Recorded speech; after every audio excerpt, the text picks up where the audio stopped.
बस किसी का चले खो ही जाए मेरी।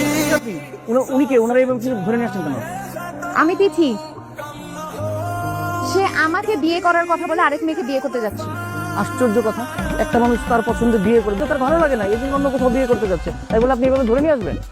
আপনাকে কে বলছে আমাকে তার ভালো লাগে নাই? অবশ্যই ভালো লাগছে, কারণ সে সব খোঁজ খবর নিচ্ছে, আমার কোনো খোঁজ সে বের করতে পারে নাই। সে আমাকে বিয়ে করার জন্য যা যা করছে, এরপরে তো অন্য কোনো মেয়েকে সে বিয়ে করতে পারবে না। আচ্ছা, আপনাদের এখানে কি ডিভোর্সের কাজগুলো করানো হয়? সাক্ষী ছিল, তাদের কি কোনো প্রবলেম হবে? সাক্ষীদের প্রবলেম হবে কেন? দেন কাবিন নামা দেন। কাবিনের কপি তো নিয়ে আসা হয় নাই। ও, তাহলে নেক্সট টাইম কাবিনের কপি ছেলে মেয়ে সাক্ষী নিয়ে আসবেন। আমার মেয়ে লাখে একটা।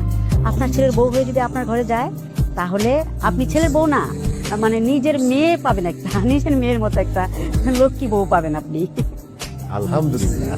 কি চলতেছে এখানে? আপনার মেয়েকে দেখতে আসছে, তা আমি কি? তুমি কে বাবা?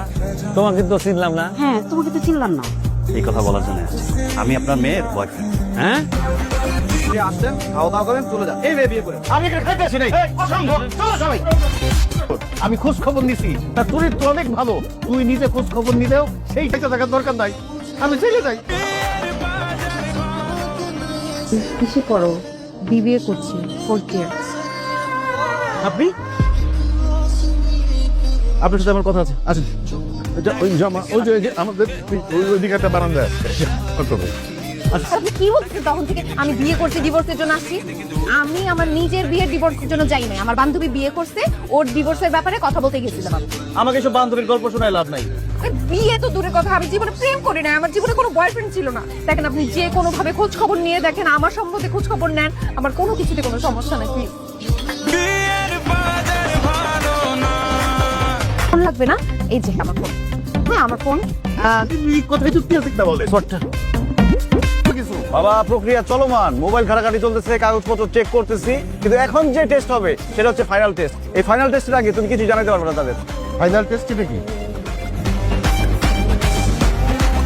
এই যে দেখো,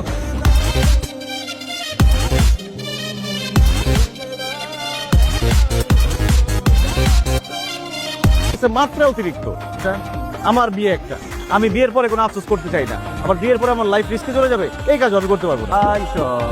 আমি রবিউল বাশার পিতা মাসুম বাশার, নাদের চৌধুরীর একমাত্র কন্যা জেসমিন তিতির সাথে আমার বিবাহের কথা চলিতেছে। বড় টানায় তারপর মাইকিং করতেছেন, তো আবার আমার ভার্সিটির সামনে কেন? আরে আমার জানতে হবে না আপনার কোনো বয়ফ্রেন্ড আছে কিনা? আমার এই মাইকিং এর পরে তো প্রমাণ হবে যে আপনার কোনো বয়ফ্রেন্ড আছে কিনা। বয়ফ্রেন্ড চলে আসছে তাহলে আমি বিয়ে ভেঙে দেবো, আর যদি বয়ফ্রেন্ড না আসে তাহলে আমি আপনাকে বিয়ে করবো, সমস্যা নেই। আপনার আমাকে বিয়ে করতে আছেন কোন তিতির বয়ফ্রেন্ড? তুমি তোমার কাজ করতেছো, আমিও আমার কাজ করার জন্য আসতেছে এখনই।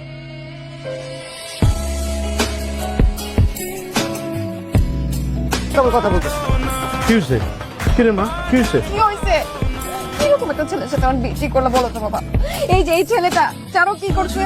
আমার ভার্সিটির আশেপাশে এসে ভার্সিটির গেটের সামনে রিক্সার মধ্যে এত বড় করে আমার ছবি টানায়, তারপর সব জায়গায় মাইকিং করছে।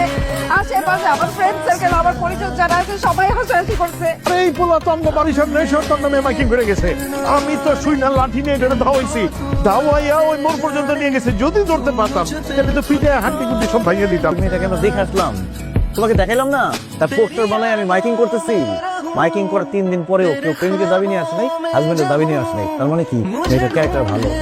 আমার মেয়েটার মোবাইলটা আমার কাছে 3 দিন ছিল, এই মোবাইলের মধ্যেও ঘাটাঘাটি করে আমি কিছু পাই নাই।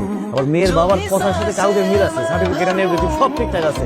বাহ, তাহলে এই মাসুম বাশার, আপনি কি করে ভাবলেন এরকম একটা পাগল ছেলের কাছে আমি আমার মেয়ে বিয়ে দিব? কেমনে ভাবলেন? উচিত না। আপনি অনেক গভীর ভাবে চিন্তা করে দেখেন যে আমার ছেলের কথায় যুক্তি আছে কিনা। যুক্তি? তোর যুক্তির খাতা মানি আমি। जिंदगी के शौक से लूं कुछ हंसी কি করছ আপনার? কে আপনি? তিথি। तुझको मैं कर আপনি আমার পেছন পেছন এবার দৌড়াতেছি কেন? ও, আমি আপনার পিছন পিছন কেন দৌড়াতেছি সেটা আপনি জানেন না? আমার চেহারা এত বড় করে লাগায় সব জায়গায় মাইকিং করছে, ওইটার একজন ভিডিও করছে, করে সোশ্যাল মিডিয়াতে দিছে, তারপর এখন সব জায়গায় ভাইরাল হয়ে গেছে। আমি কোনো জায়গায় যেতে পারতেছি না, না আমি ভার্সিটি যেতে পারছি না, বাসার নিচে বের হতে পারতেছি। যেখানেই যাইতেছি মানুষজন এসে আমার সাথে একটা সেলফি তুলতেছে, একটা ভিডিও বাইক দিতে, তারপর ইন্টারভিউ নিতেছে। কেন এইগুলো আমি কেন সহ্য করবো? আমিও তো কই, কোনো কিছু নিয়ে বেশি বাড়াবাড়ি করা ঠিক না। আমিও তোমাদেরকে একই কথা বলি, সবকিছু নিয়ে বেশি বাড়াবাড়ি করতে হয় না। তোমরা আমার বিয়ে নিয়ে বেশি বাড়াবাড়ি করো, কথা যুক্তি আছে কিনা বলো?